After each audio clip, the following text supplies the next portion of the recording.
Ayan na mga ka-idol.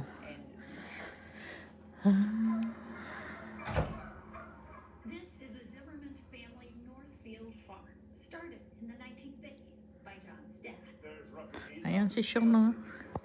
Naglilinis siya. Nililinis niya yung mga kapitbahay natin. And that's just one of the many tasks a turkey farmer tackles. We are so good and efficient at providing food to the consumer that I think some people, they sometimes forget the amount of work involved. Matulungin to si Sean, eh. It's great that we have this holiday that's devoted to our Siya yung may bahay dyan. Ayan natin na niya yung year in and year out. There's always a demand for turkey sandwiches, There's always a demand and we hope there's bumbero siya. and no one answers that demand We're the #1 turkey producing state. better than Minnesota, #2 is North Carolina, and we fight back and forth a little bit. which to some Minnesotans is a surprise. Kasi yung may-ari ng bahay na yan, matatanda na. So, tinutulungan niya to. Yan. Napakabait niyan na tao. Yan. Yung asawa naman niya is a nurse. Sobrang bait nilang mag-asawa. Kaya maganda dito sa aming kwan kasi tulungan ba. Yan.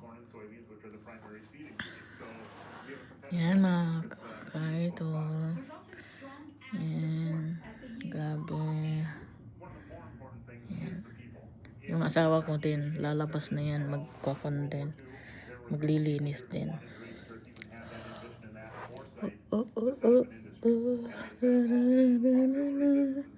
Pero kan may araw na eh. Lumubog ulit. Yan. Ganda. Kaya lang ang lamig.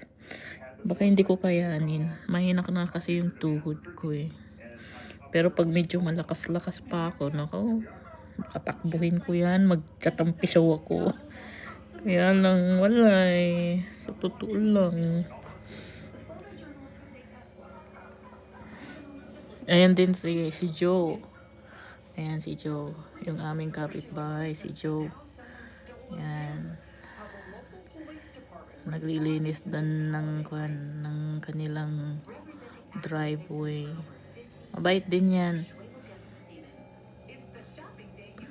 Ayan.